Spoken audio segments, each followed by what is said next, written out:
Imagine you're a footballer. You've spent months preparing for the biggest tournament on earth. You've trained through heat, uncertainty, and chaos.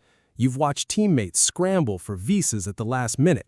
You've been forced to fly out of the country within hours of playing a match. And then, deep in stoppage time with everything on the line, the ball hits the back of the net. The stadium erupts. Your teammates are sprinting toward you.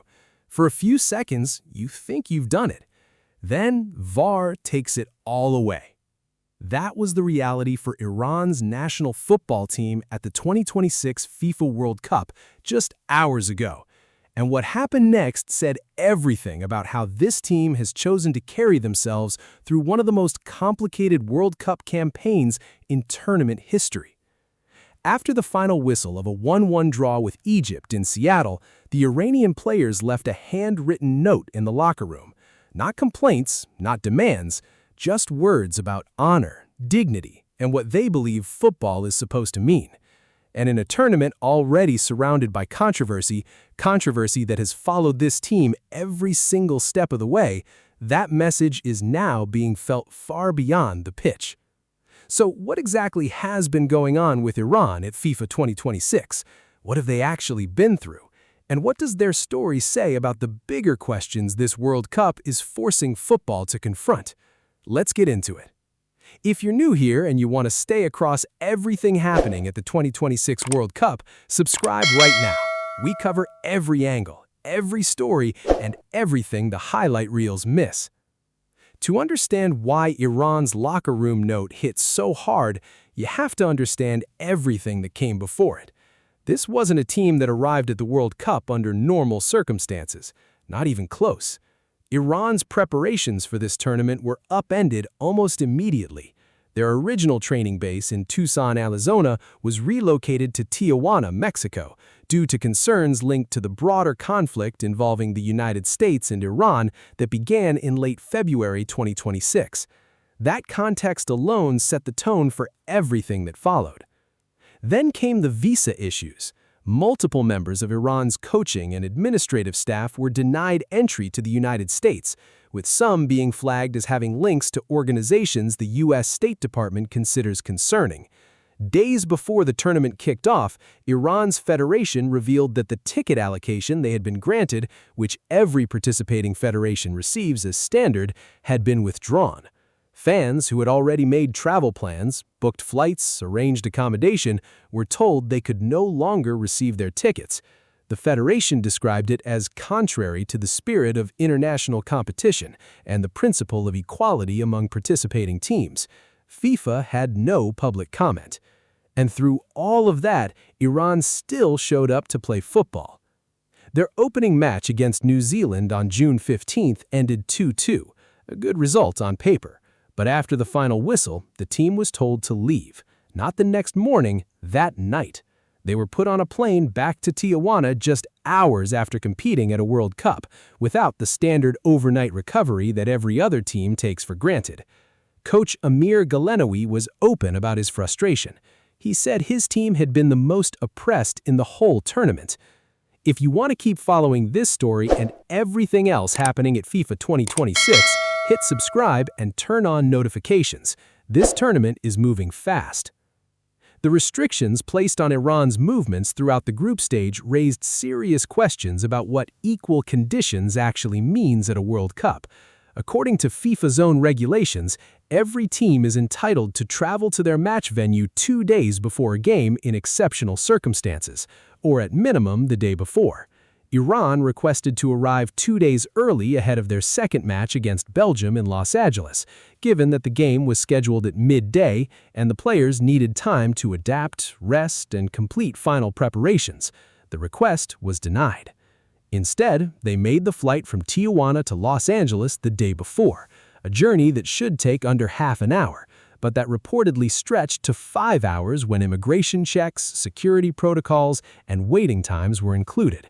They played Belgium the next morning and drew 0-0, an extraordinary defensive effort under circumstances no other team in the tournament had to deal with. One player, winger Mehdi Tarabi, had an even turbulent experience.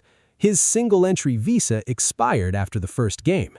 He had to visit the U.S. consulate in Tijuana in person to secure a new multi-entry visa, while the entire football world was watching and wondering whether Iran would even have their full squad available for the next match. Here's the interesting part. Despite everything, Iran didn't lose a game in the group stage. 3 draws, 3 points, and a place in the third-place rankings that still gives them a shot at the knockout round, depending on results from the other groups playing out today. Now, this is where things change. When Iran played Egypt in Seattle on June 26th, it was the culmination of everything. A win would have sent them through automatically as runners-up in Group G. A draw would leave them dependent on other results. Everything was building towards something. The match was intense. Egypt's Mohamed Salah was dangerous throughout. Iran's Mehdi Taremi led the line with everything he had. Egypt took an early lead when Mahmoud Saber converted after Salah's shot was parried. Iran were then awarded a penalty in the 9th minute after Taremi was fouled in the box, but Egypt's goalkeeper Mustafa Shaber saved it. He saved another effort from Milad Mohammadi shortly after. Egypt looked like they were going to hold on.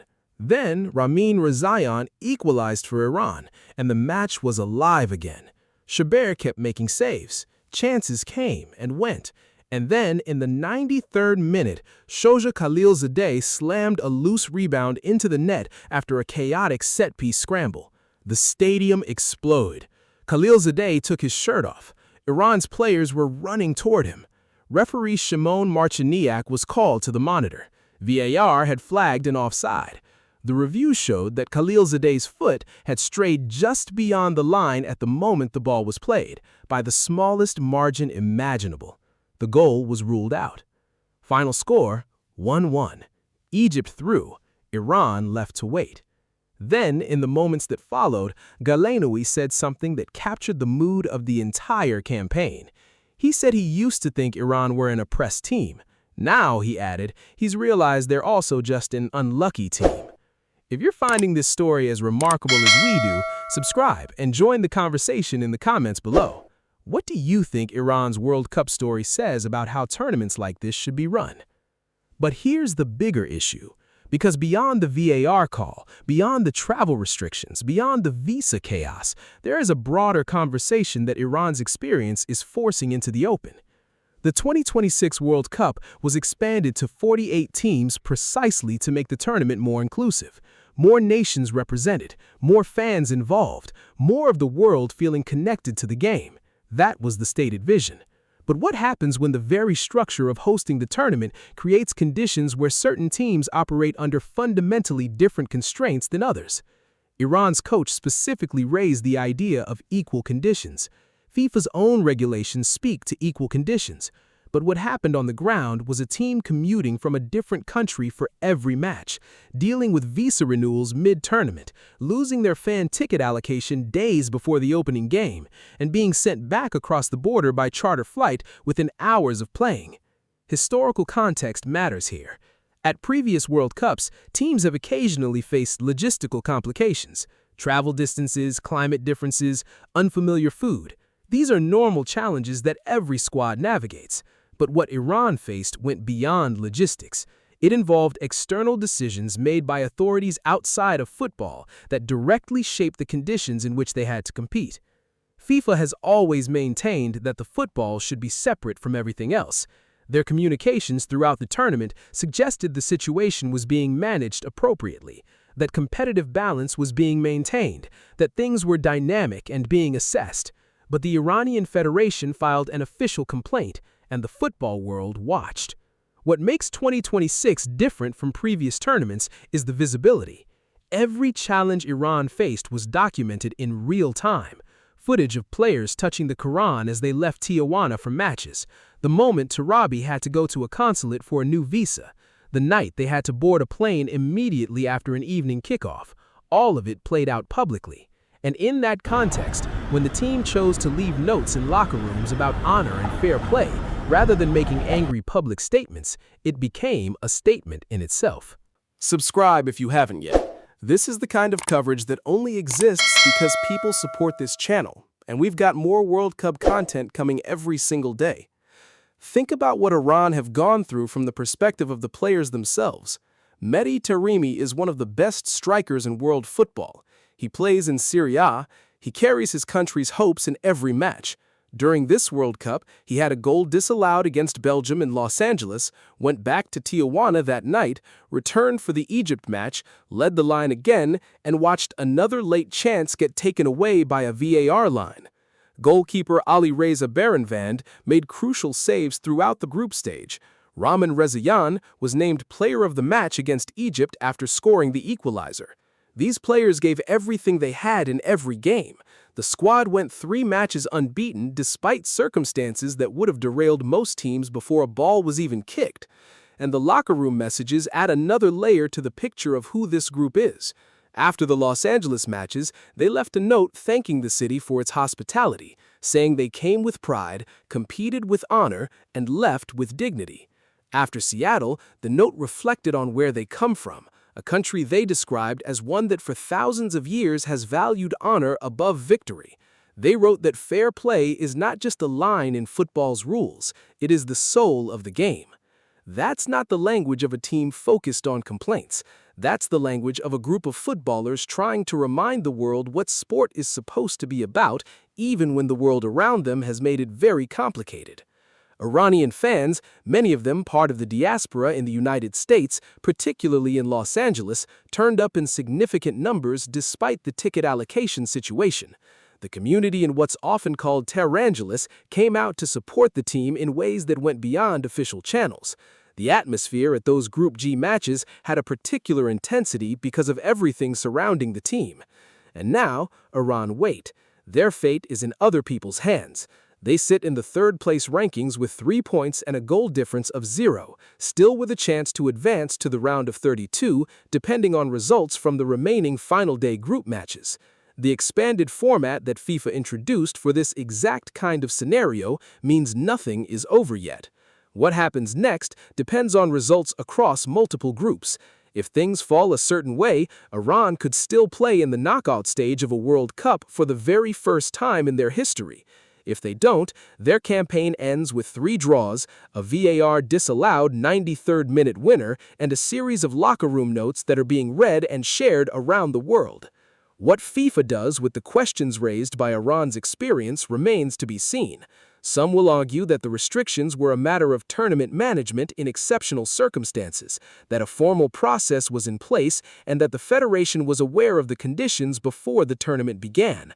Others will argue that regardless of the context, a team competing at a World Cup should not face conditions that no other participating nation has to deal with. The complaint filed by the Football Federation of Iran is part of the official record now.